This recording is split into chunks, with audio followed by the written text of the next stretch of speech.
Okay, guys, I'm working on the Audi, and I'm trying to find out where all my leaks are coming from. We put some sealer in it, thinking the rear main seal was bad. We threw some, we filled up the power steering reservoir to check on that, because it was getting low. I'm filling up that power steering reservoir, all of my power steering fluid went out. So, number one problem, I believe this car has a massive power steering leak, not an oil leak. I know it has an oil leak, but I don't think it's as massive as the power steering, because I'm getting drips and my oil's been full for 2 weeks now. It has not really been going down. So I can tell, you can see some saturation here around the valve cover gasket, and I did see it coming out the back. So I bought some valve cover gaskets. I think that will fix my mild oil leak there. That one doesn't look as bad, but we're gonna change that anyway. But in trying to figure out, see how it's dripping, I just put in 1 bottle of power steering fluid, and that came out already. That was from the other day. So it's pouring power steering fluid out. I can't figure out why. I finally just pulled the covers off to see what was going on, and we finally found it. Power steering pump is right here. I was looking for it the whole time. And where did I see it? Okay, here we go. And you see the pool there? It's dripping, and it's coming right from the pump. So now that I got the covers off and I can finally pinpoint the leak, we got to get this belt off, and we're going to take this pump out and change the power steering pump. This is a 95. It's a C4 platform. It's an Audi A6, not the Quattro. And so it's older, and there's not too many videos on this car. But if you do have this car, this should help you a lot. And if you do buy this car, I highly recommend this Cobalt kit. There you go. 42 piece. This thing was like made for Audi engines. I got every star and hex bolt that fits a lot of these bolts. So very good kit to have if you're owning an Audi or a Volkswagen or a German cars and everything. Yes, it just dripped again. So we're gonna get this belt off. We're gonna the tensioner's here. I really don't know how it works. I know usually you stick a bolt in there, but this one's pretty tight. And then we'll loosen this bolt, get this bolt off. I've already loosened the pulley bolts. It helps to keep the bolt on so that the bolts spin loose. Once I get this belt off, matter of fact, I'll take a quick mental shot now to see how the belt's aligned. We'll get this pulley off, and we'll see about disconnecting this stuff to get that power steering pump out of there. Like I said before, it's very hard to find a video on this particular engine. It's a little older. Don't be an idiot like me and stick your... that's the bolt for the tensioner, and usually there's only one. There's another one right below the pulley here. Okay, and again, this kit came with the right size. Looks like a 10, whatever. And you stick it in there. I stuck it in bolt. I thought it was just stuck, and I started to loosen the bolt up. Didn't want to do that. So once you get there, you put it on tight, and you can loosen there. You see that belt, and then it'll pop right off. Undo these hex bolts here. For a second, then you can just kind of lift this hole. You might have to unplug the spark plugs on the left and right side. You can disconnect the battery for this process because spark plugs are electrical. And then just kind of lift this bracket up and out of the way. You can wedge it with a screwdriver, do whatever you can so that we can get to this bracket here. Looks like we're held on. Oh, we got the master mechanic Matthew chilling out. And we're gonna undo this bracket here, these bolts from this bracket. Looks like it's attached to the whole bracket set up here, so we want to slide this pump out. Okay, once you get the top bracket off, you're gonna have a couple of bigger bolts and a couple of ones that go here and a couple of ones that go here. And this kit, if you get this Cobalt 40 piece, doesn't come with the right hex size. You can use this T40. And T40 Torx, it'll fit. Just be careful if it's too tight. You wouldn't want to tighten it down. You wouldn't want to go too bad. If it's super tight, you might not want to use this because you'll break it. But Cobalt is guaranteed satisfied for life, so if it ever breaks, you can return it. But you can use this in place of whatever the right hex size is to get these bolts here. T40 works pretty good, even though it is only a hex, but the T40 fits in there perfectly. Okay, guys, super easy to this point. 1/2 inch, or probably a 13 if you're going millimeters. These two in the back. This hose, cut this one-time use clamp off. You can reuse a regular hose clamp after. Pull this hose off. This is a 22 millimeter bolt. Right there, there's 2 washers. One on the top, one on the bottom. So when you pull it off, make sure you get that other washer. And then when you get that other bolt off, that 1/2 inch there, it's the 2 1/2 inches and all the brackets on the top, and the pump should come right out. Don't get no easier than that. It really doesn't. You'll probably need a universal joint to get into those 1/2 inch sockets there. That's a solid 22 on the money. And as I make a mess, because I'm not paying attention, And it was dripping right at the seal in there. Okay, so here's the question, right? I found a good one, new, brand new, Amazon, 80 bucks. Rock Auto about the same price, but you got to pay for shipping. They make a rebuild kit for this, especially this pumps. These, I think they call them WZ or ZF pumps, and they're known to leak. So I think my next video is we're going to take this one apart and rebuild it, or attempt to, because the kit's only $20. And if I could rebuild this one, I'll have a nice backup in case the new one leaks. Now, there's a bunch of videos on how to rebuild the Honda ones, a couple Subaru ones, and some Nissans. So this, I believe, would be the first Audi power steering pump that gets rebuilt.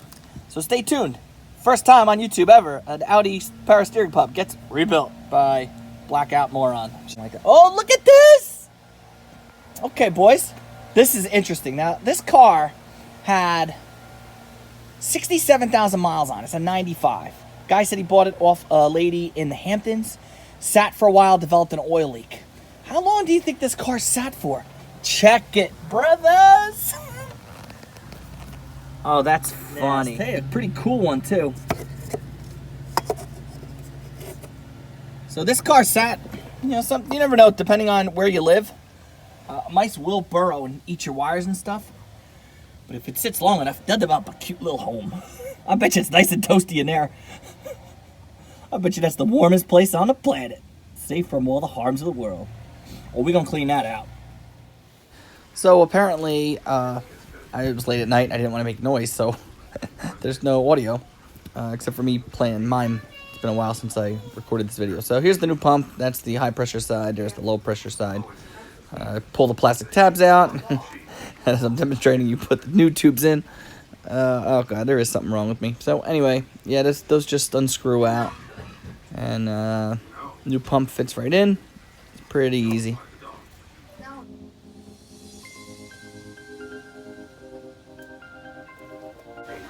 Okay, so when you take the pump out, you have to get this bracket off. And there's the screw. There's two screws there on the side, towards the front, actually towards the back of the pump. Those have to come out so you can remove that bottom bracket. And the old pump will come off, and then you can put the new pump onto that bracket.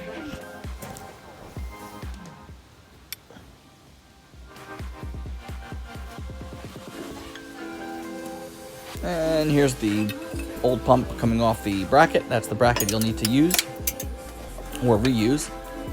And you just put the new pump onto it. There's the tag. Don't know why I'm pointing to it. Okay, you also need to take off this nipple here off the old pump. The new pump did not come with it.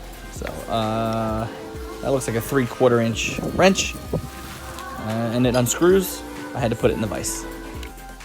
I think I figured out why I wasn't talking in the video. I think I came home from work at 5 in the morning and I wanted to get the job done since the new pump was ready to go in. So here I am putting on the bracket and just bolting everything up. The high pressure line's up top there with the 2 washers that you can't forget. And you want to tighten the bracket down, put the other hose around on that side there, and it just...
right, so once you screw down your 2, 4, 6 bracket bolts for your spark plugs, we can put our cover back on. The metal ring is always on the inside, it's on the out. Snap it into place because it's got these little tabs. You can flip the tab on up and over. Dirty your hands up.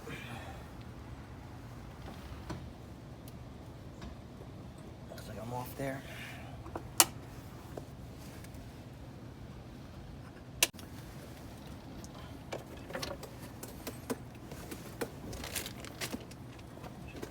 Finishing touches to my project here.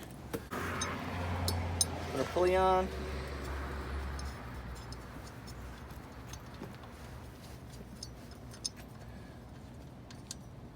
We'll put the belt on first so that these bolts are easier to tighten.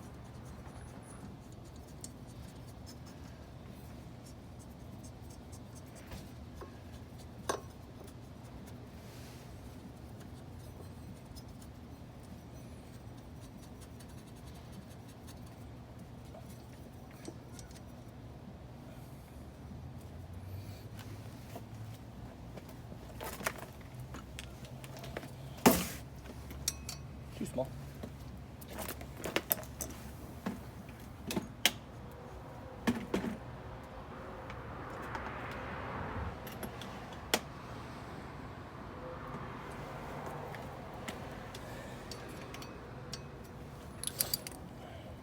H6. You're wondering?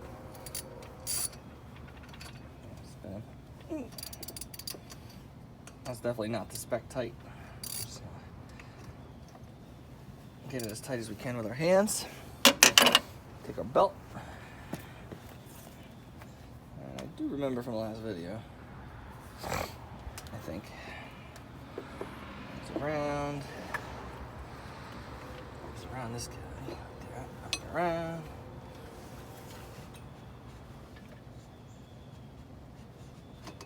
Press her over here.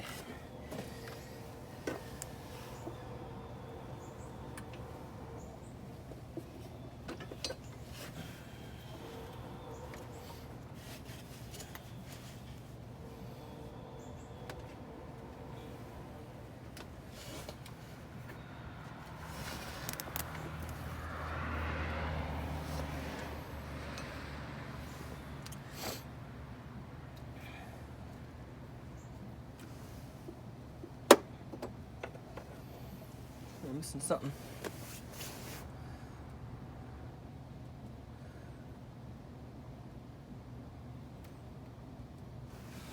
This is why the picture helps. Gotta go back to the picture. Good. And that's how she goes. It'll like slide into place and you can see it. And just keep an eye on it. Make sure it's in the middle of all the things. A little effort, but it's not too hard at all. Now with the bolt in place holding everything, wrench down on those. I don't know what the torque spinning is. Main thing is just don't over tighten it. So I'm just making sure they're nice and snug.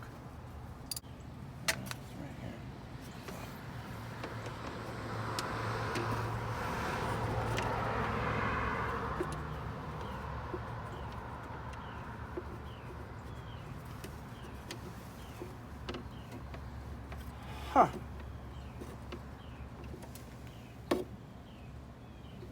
Wow. I'm really lost right now.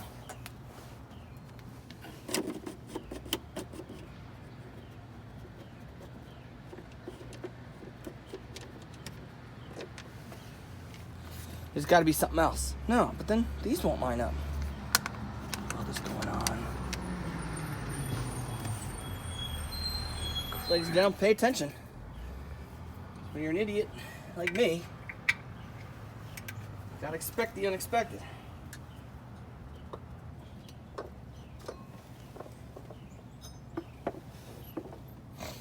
Front cover wouldn't go on, couldn't figure it out. It looks like a pulley, right? Looks like it goes. There's only one way you go. I had the pulley on backwards, so that's a thing. Don't screw that up.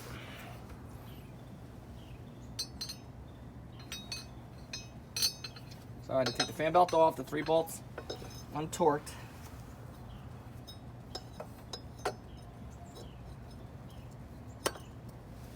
Now we can put the pulley back on the right way.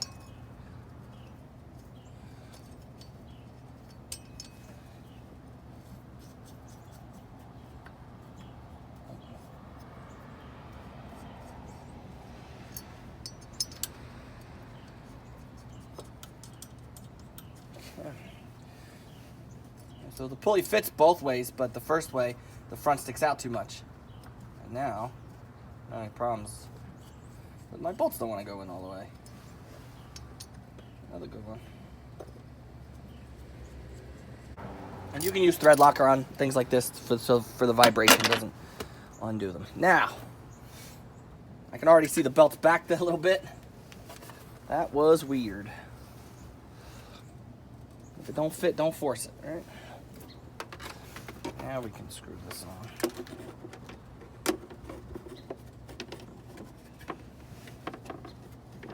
At this point too, you could keep these covers off and just make sure it's not leaking. That's your high pressure line and your low pressure line. If you wanted to run the car, you could do that.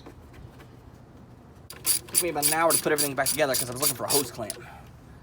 So I'm gonna start looking for tools and going from driveway to basement, time adds up, so what is supposed to be a 20-minute job turns into an hour. Put pulleys on backwards, and that's another 20 minutes. Take the belt off, redo the bolts. Do it once and do it right. Do it right the first time, right? Okay, this should be easy.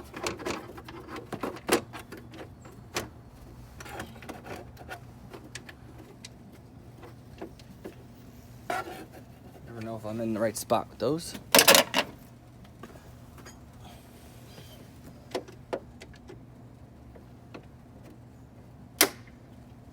I'm breaking them every time. Push down and turn 90 degrees. Yeah. 180? 90? Yeah, there you go. Hey, I'm doing this. Right? 90 degrees? 90? 180? Yeah. 45? 90? Something? 180. All right. So she's back together. She looks pretty. Now we got to fill the reservoir and get the air out. I was looking on YouTube. I saw a bunch of videos on what and how to do it. We're going to run with the... I forget what method. Turn the wheel side to side method. And the range just getting ready to start. So this is perfect time to hurry this along.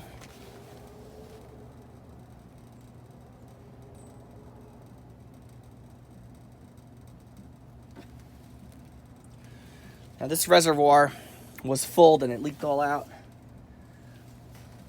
I'm not really sure how much more it needs. And then the Audis require the 11S. You can use the Protocin 11S full synthetic. I use this stuff, but you got to be careful. You'll get a lot of different answers online.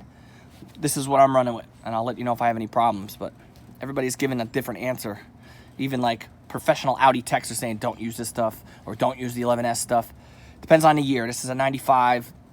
If you go back to where this was like originally this was an A100 or an A200, you might need the regular stuff. But for this 95, the 12 valve, I'm using the full synthetic. Comparable to the 11S. And you can see at the back it'll say CHF 71 or 202 or CHF 11S. Fluids are all compatible with this. But if you're using 7.1, you don't want to use the 11S. I forget what it is. Go to the forums and read. And you'll see it. We're going to fill this off. I don't want to, oh, you can't overfill this system either. If you overfill the system, you're going to run into problems. I got 2 lines. I'm in the middle of the 2 lines. I've got like a scotch left here, but we'll save it for when the air comes out. Check with your owner's manual too, or your car itself. You'll see here, the reservoir actually says, use only mineral hydraulic fluid or mineral oil. They say you can use this. So if you want to go by that. But you can't, it's hard to find mineral hydraulic fluid. It's easy to find mineral oil, but you never know if it's hydraulic or what the story is. So I'm just running with the, I mean, it says it's for Audis, but this may mean newer. Like I said, you do what you want to do. I've done a ton of research on it already, and I'm not getting a definitive answer, so I'm running with that. 95. Okay, we're gonna jack the front of the car up. We're gonna start it, and then we're gonna turn the wheels back and forth. We're gonna start it, let it run for a little bit, and then we're gonna turn the wheels back and forth to bleed the air out of the system. We're actually gonna leave this cap off so air can come out.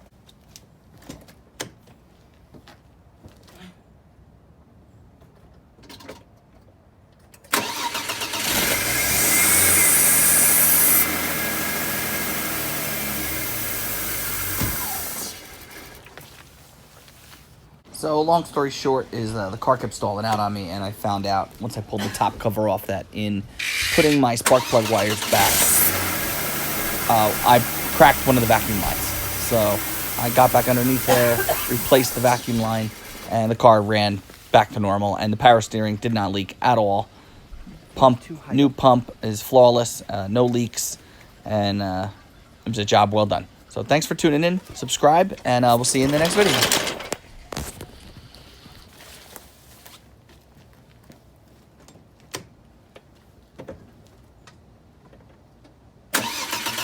You can actually hear the vacuum leak. The hissing sound is the vacuum leak. Like I said, the rubber on these cars when they get old gets very brittle, especially the 95s. You know, they crack often, so be careful when you're working on these.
And I'm just checking for leaks.